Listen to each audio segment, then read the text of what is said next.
Hi, Thea. Hi, Anne. All right, so today let's talk briefly about some of our experience that we think might be worth sharing with folks, and the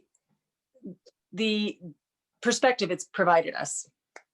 Having just moved from California, and I want to first of all make clear, as you pointed out is important, that we each were planning to move from California for a while. These plans were already in place before all this happened this year. And I want to also point out that we were raising our families there. Both my kids were born in California. I was there for 15 years. Thea? I was there for 20, and all but one of my children were born there, though they were all raised there, honestly. And I planned to, my husband and I planned certainly to raise our kids to adulthood there in our family home. We did not want to leave the apparent paradise of California, but felt we needed to. Why? It was not apparent. Yeah, it is on the surface. Say that again? The paradise lost, maybe. Yeah, right. I got involved several years ago. What I should also point out is that I think that our perspective is unique to those who have gotten involved in some legislative issues there, and maybe gotten a little bit closer view and perspective on some of what's been going on there than folks who have not. Maybe. I mean, and of course, there are many people who have left California and become disenchanted with California for a variety of reasons. There are too many to list. You can take your pick. But I got involved in the mandatory vaccine legislation. In 2012, a law was passed that required parents get a doctor's signature, a sanctioned health practitioner's signature, in order to exempt their child from one or two or more or all vaccines on the schedule. Which in essence removed the authority of the parent to make health decisions for their children.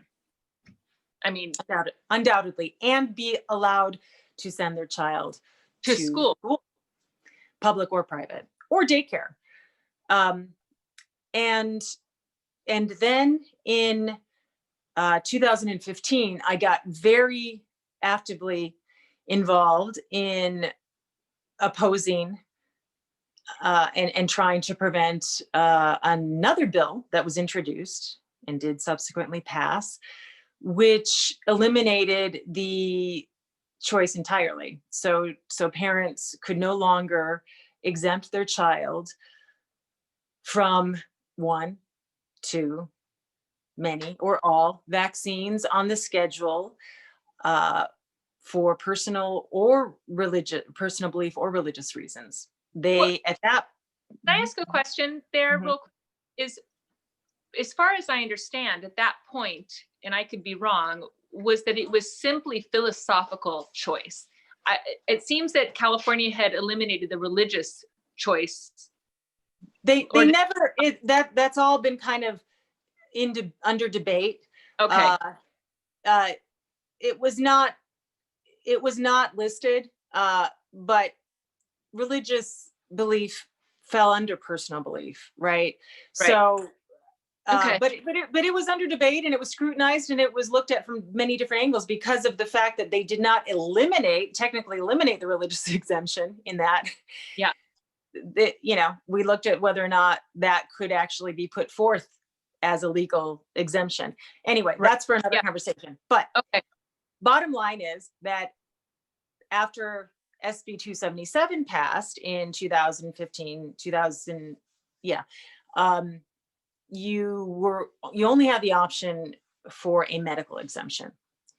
And then in order to send your child to school, public or private or daycare. And that meant that even a 2-week-old infant would not be allowed to attend daycare if they hadn't been vaccinated with Hep B, which is a sexually transmitted disease, a vaccine ostensibly designed to prevent this sexually transmitted disease.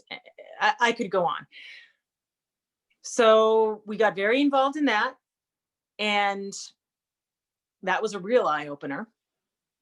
And I've written about that, so I won't go into all of the details in terms of the eye-opening experience that was. And then in 2019, another law was passed, SB 276, that I will say for the record, so no one can say I'm speaking falsely, the medical exemption was not eliminated, but it was very restricted, so that medical exemptions virtually exist in California in name only now, in order for a child to attend school, public or private or daycare. Anyway,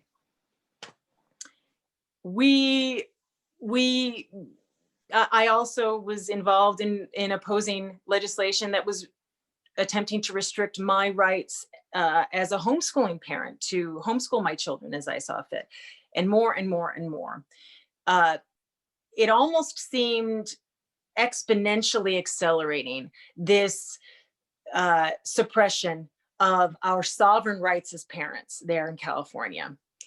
And I definitely did not want to keep raising my children there. And I would just, can I just throw one just time space holder of when all of this was happening was in the midst of the big Me Too boom in the country. And it somehow never seemed to be able to become congruent with people who shout out "my body, my choice." That only applies to something that externally is taken from you, rather than something that is forcibly put upon you. And that is such a divide of understanding. So that was simultaneously happening. I think it just gives a picture of something ludicrous. That's a good point to make. And on so many levels and on so many issues, there was so much that was incongruent. Yeah. And so many of us that were actually, working, petitioning. I wrote about this recently. After SB 277 was passed in 2015, there was an effort to get a referendum to get that repealed, to get that on the ballot, but you need a certain number of signatures. And so so many of us all over the state were going, standing out front our markets, going to farmers markets, going to all sorts of public places to petition and talk to people about this law that most didn't know about, and try to get their signature to get this on the ballot so that the people could decide this. And in that experience I've written about was the most eye-opening of them all. I realized that people were not very capable of having an actual critical discussion about the issue, but were parroting sound bites that they were reading in the mainstream press about this particular issue. And I started realizing that there was a very high level of indoctrination here at work. I call it brainwashing. Folks that I had previously considered critical thinkers, intelligent people. What I'll point out is we both lived in very educated, concentrated centers of California. And I lived in, I mean, California itself was very known for being progressive and forward thinking and about health and alternative health and natural health and healthy living. And many of us were uh, rudely awakened to the fact that that mentality was no longer part of the consciousness, really, only in surface kind of name only. People still, went to their organic food stores, but It was living in the feel good way. yeah, Like, mhm. I think there's something to that. It's just all superficial. Yeah. That people wear it on their sleeve, and and you just brought up the Me Too thing, or basically identity politics. What I saw in California was that people were wearing an identity, an external identity that they did not live, believe, understand, or had even critically examined at all. So yeah, and I mean, and of course, so many folks, we can talk about just the politics of California. We can talk about the politics and the environmentalism, the wokeness, the radical leftist, almost Marxist ideology that seems to be rapidly overtaking it. So that's enough of a reason alone. But what we want to talk about, and the reason I talk a little bit about my experience, our experience in being actively involved in these legislative issues, is because they were very specifically centered around infectious disease, at least a lot of it, and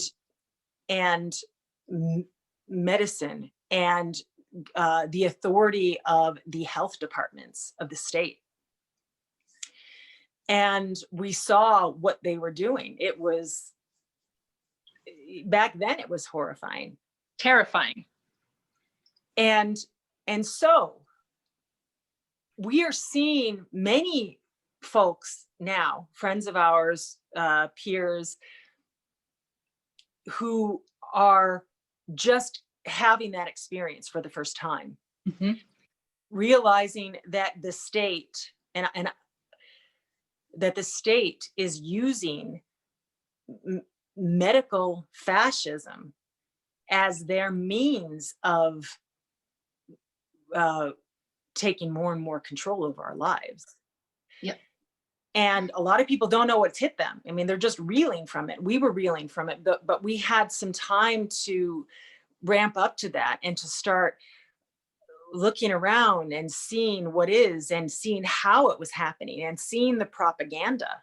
I wasn't going to go into any of this, but briefly, a friend had posted a dear one, family member, had posted an article, and I just saw the headline. It was on my Facebook feed a week or two ago. And I don't remember what the title was. But it was in the Atlantic, and it was something about empathizing, essentially. Maybe it was even the title. It was about empathizing or understanding the anti-maskers. And I scrolled on by. I knew what it was. I've seen a million of these pieces, these hit pieces, masquerading as something that they're not. But it came up in a discussion involving this person, and I just brought it up again, and I said, I saw this headline, and just go with me on this and let me test this out. I didn't open it, and I promise I didn't read it, and I predicted what it was. I predicted that it was a pretense of attempting to understand the anti-masker, and that it, with this pretense of benign purpose, to empathize, to understand these strange phenomenons of nature, right? These anti-maskers. And I said, I bet it went into the demographics of the anti-masker. I bet it was subtle and not overt, but painted them as misinformed, as misguided, as politically motivated, and above all, incapable of understanding data and science. And then I predicted further. I predicted, I just kind of, I predicted this whole layout. And what I pointed out was that what these articles do, if I was correct, is they remove the reader from the core argument. The core argument is mask or no mask, or more importantly, mask mandate or no mask mandate. But in its clever psyop propaganda way, it establishes mask wearers as good, non-mask wearers as not good, as its premise. It's already the foundation. It's already the premise. That's not even discussed. It's implicit. Yeah. In this pseudo highbrow analysis of the non-mask wearer and the psychology of that anti-mask wearer. And so or that anti-masker, that non-mask wearer.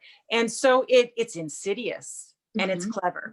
And so I really just digressed, but I've seen this for years with the anti-vax. It's the propaganda. It's the method and way it is laid out, and it is clever. And so, being able to identify it and see it before you even have to go through it is huge, because that means you are not then in the loop of it. You're able to have some objectivity to see clearly with. And so what I'd like to just throw out there for folks who may not know, I mean, you and I have talked about this to varying degrees over the last several months, but so many folks cannot even imagine what, even if they're reading all of the restrictions that Newsom has imposed, all the tiers and all of the craziness, even if they're reading that, they cannot conceive of what it's like to live there in California, especially in those areas, in the Bay Area, the San Francisco Bay Area, in Los Angeles. What? The coastal areas also, right? In coastal California, in the urban and gentrified, heavy concentrated areas of coastal California. That's what it is. Yep. And there are pockets of more conservative resistance counties, but by and large, it's insanity. Yeah. You can hardly walk down the street, and I'm saying this because I haven't been there for a few months. It was already whacked by the time I left, but my whole community is still there. You can't walk down the street without and see more than one or two unmasked faces if you're lucky, outside on hiking trails, right? Oh, yes. I mean, and not only California, but I know the West Coast, and those areas in all of the Western states. Outside alone. And I mean, you can't go into a store in Marin County wearing a neck gaiter. You can't wear a face shield. That's not acceptable unless you put a mask on underneath it. It has to be CDC approved. Can I ask you, I recall, when did the mask, I mean, it's all such a blur.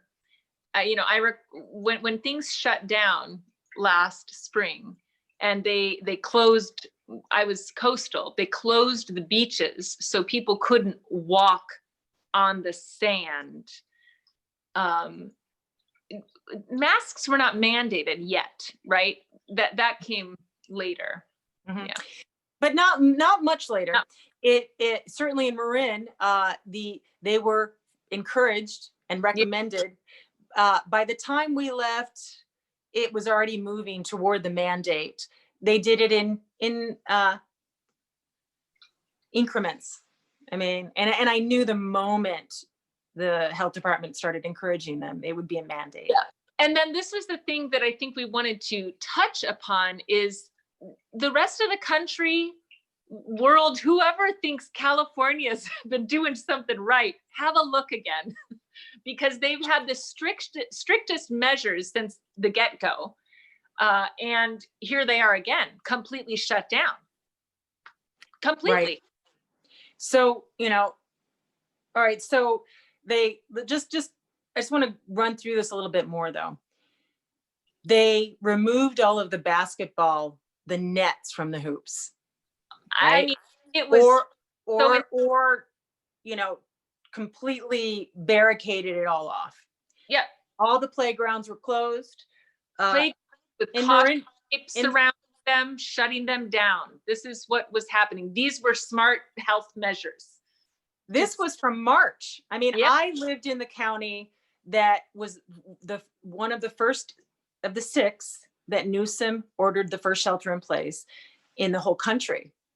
And we were that day that it happened camping locally.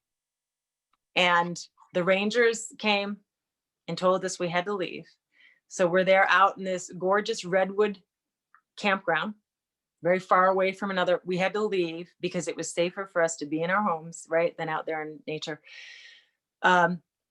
There was no one on the streets, right? It was like a ghost town. It was crazy. Post-apocalyptic is what it was. It was, yeah. Quickly, people were reporting, even families. They were like, a family was out at the baseball field, not far from where we lived in our neighborhood, playing baseball just with each other. They were reported to the authorities for being out there mingling. Marin County and many other counties have a snitch line. They have their own dedicated snitch line to report all of these violations. Different towns have had social distancing ambassadors outside in the streets, making sure people stay sufficiently apart. One of my friends in Marin still, who was sitting with her friend out at the park, and this was in the spring, sitting outside in the park, their city park, certainly not knee to knee, were approached by a cop to put masks on. And she knew what the orders were. And she said, well, I'll just move back so I'm 6 feet apart. She talked to him a little bit more, and he said, if you were walking, it would be okay. But when you're sitting, you have to be masked. Like, that makes sense. Well, that's Go ahead. clear. I was just going to say none of these measures make sense, whatever they are. They like the back and forth of every part of it,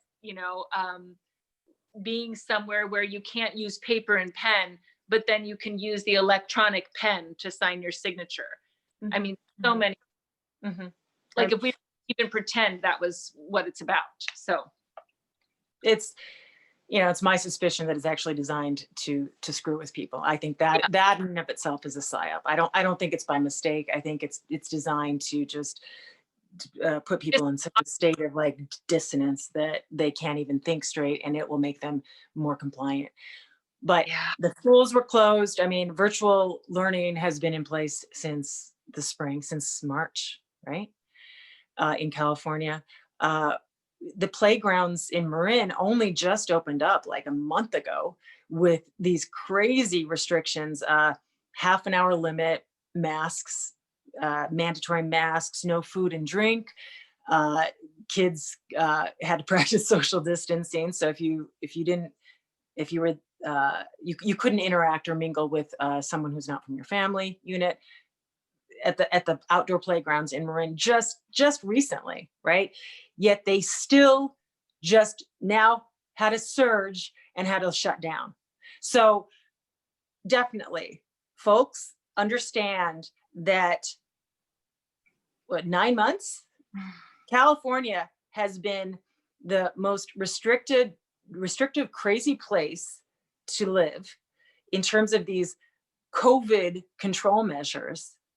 And it now has a surge that requires complete shutdown.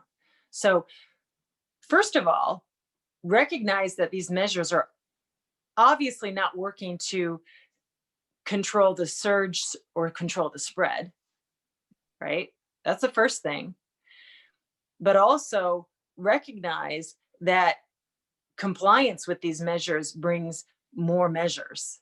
It brings more and more restrictions.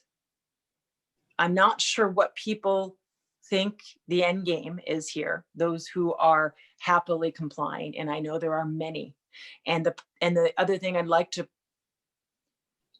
point out that was the biggest eye-opener for me over the last several years in California was how compliant the educated folk were. And despite knowing how compliant they were and how bought in to the pharma propaganda, it's knocked me off my feet to see how compliant they've been with allowing so many people's lives to be destroyed and their own to be completely restricted and inhuman. Mm-hmm. So, having said that, it is, again, more important than ever that we do not comply anymore. That we stand up and create a boundary, a protection, a moment to say, this will not happen. No, stop. Because until we do, it continues to go on and on and on.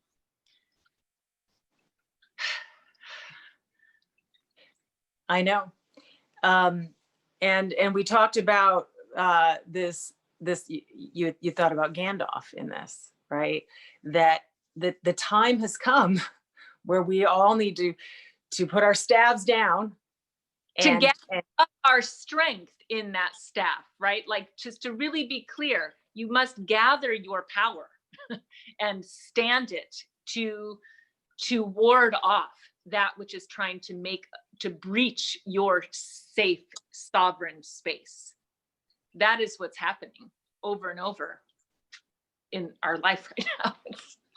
And if we don't stand up and take it, we are staying asleep. We are being unconsciously sacrificed into these rituals of that are taking power for those that are in power, taking more power. The more one is compliant and submissive, they're giving it away.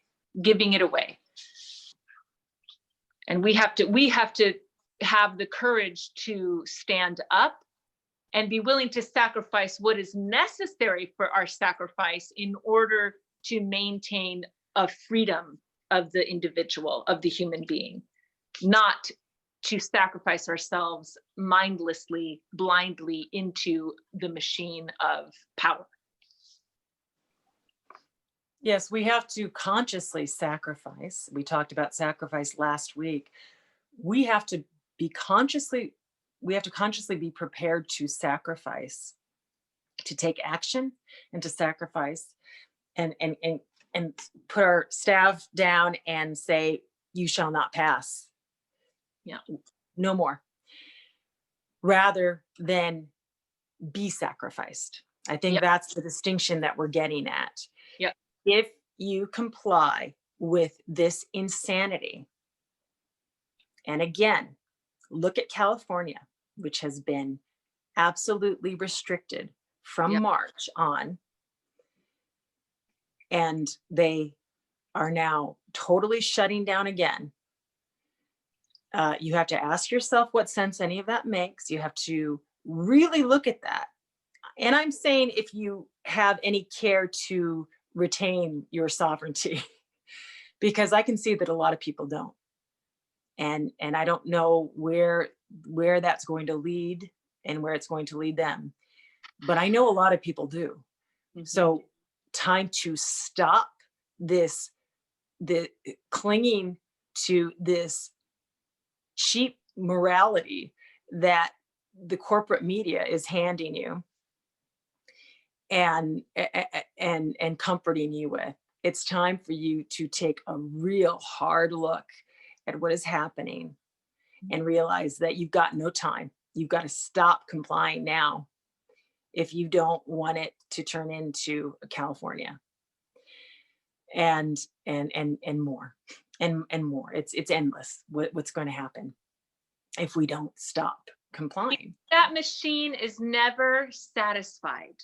Mhm. It's their part. I think I was having a conversation with one of my children today about the void that and intellectualism or materialism, that which is without spirit or God, and it will incessantly feed, but it will never be satisfied. And that is why we have to stand our ground and say no. And claim our divine right. Yep. So, Yeah.